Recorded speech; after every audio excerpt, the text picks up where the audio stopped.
শুধু লা ইলাহা ইল্লাল্লাহ সাক্ষী দেন, ব্যাস। তারা এটা কেন করলো না? কারণ এটা করলেই তাদের দুনিয়াবী স্বার্থ নষ্ট হয়ে যাবে।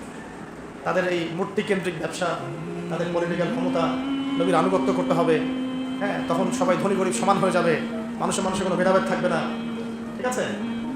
ওদের মন গড়া অর্থনীতি চলবে না, ওদের মন গড়া সংস্কৃতি চলবে না, এক কথায় কোরআন এবং সুন্নাহর সামনে আত্মসমর্পণ করতে হবে, ব্যাস। এই কারণেই তো তারা করলো না। এখনো সারা বিশ্বে যারা করছে না, এইগুলো কারণ না? এছাড়া কোনো কারণ আছে? এগুলোই কারণ। বুঝবেন, সিরাত শুধু পড়বেন না, সিরাতটাকে এই বর্তমান প্রেক্ষাপটের সাথে মেলাবেন। এখন সিরাত থেকে কিভাবে শিক্ষা নিতে হবে, এখন সিরাত থেকে আমরা কোন শিক্ষাটা নেব, কিভাবে নেব?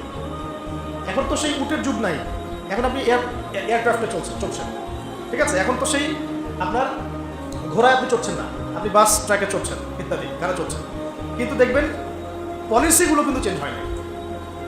প্রযুক্তি পরিবর্তন হয়েছে, কিন্তু নীতি নৈতিকতা পলিসিগুলো কিন্তু চেঞ্জ হয় না। একই বিষয় ঘুরে ঘুরে আসবে, কিন্তু শুধু প্রযুক্তিগত পার্থক্য আসবে।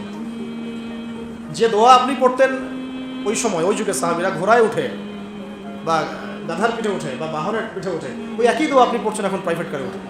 মানে আপনার, যেটা আমি বোঝাতে যাচ্ছি যে পলিসি কিন্তু চেঞ্জ হয় নাই, চেঞ্জ হয়েছে কি? প্রযুক্তি, অবস্থান, সময়, এতটুকু। তাহলে সিরাতের শিক্ষা কি ওই যুগে চলবে, এই যুগে চলবে না? তার ওই যুগে যেভাবে সিরাত থেকে দিন প্রতিষ্ঠা হয়েছে, এই যুগেও ওইভাবেই হবে, কিন্তু হয়তো প্রযুক্তিগত কিছু পার্থক্য থাকবে, পদ্ধতিগত কিছু পার্থক্য থাকবে, সুন্নাহ থাকবে একই, তাই না? সুন্নাহ প্রথম শিখলাম কি, একটু মনে করা দিই, আগে ইলম অর্জন, আগে কি কোন কিসের ইলম? যে ইলম আপনাকে আল্লাহর দিকে নিয়ে যাবে, কোরআন হাদিস ইসলামের মৌলিক জ্ঞান। এরপরে আপনি যে কোনো জেনারেল শিক্ষাও শিক্ষিত হতে পারেন, কোনো সমস্যা নেই। যে জ্ঞান আপনাকে উপকৃত করবে ব্যাস, এবং আল্লাহর দিকে নিয়ে যাবে। তারপরে ইলম অনুযায়ী আমল, রিজিকটা হালাল হতে হবে, এবং তারপরে শুরু করবো দাওয়াতি কাজ কোথা থেকে? আগে নিজের মানুষ, কাছের মানুষ, তারপরে আস্তে আস্তে আমার আত্মীয় স্বজন, আমার বন্ধু বান্ধব, পাড়া প্রতিবেশী, এই তো। এরপরে আল্লাহ পাক যাকে যত বড় ক্ষমতা দিবেন, যত বড় মাকাম দিবেন, সে তত বড় জায়গা থেকে দিনের জন্য দাওয়াতি কাজ করবে। আর আল্লাহ পাক তো একজনকে হঠাৎ করে উপরের মাকাম দেন না, আস্তে আস্তে আস্তে আস্তে আল্লাহ পাক নিয়ে যান, তাই না?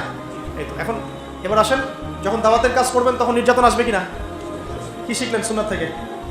সাহাবীদের উপর এসে থাকলে আপনার আমার উপরেও আসবে। যদি না আসে, যদি কোনো রকমের কটাক্ষ, অপবাদ, গীবত, তহমত, সমালোচনা, জেল, গুম, হাবি জাবি, শারীরিক নির্যাতন, মানসিক নির্যাতন, এইগুলো যদি কোনোটাই না আসে, বুঝে নেবেন এটা কোনো দাওয়াতই না, এটা কোনো দাওয়াতই না।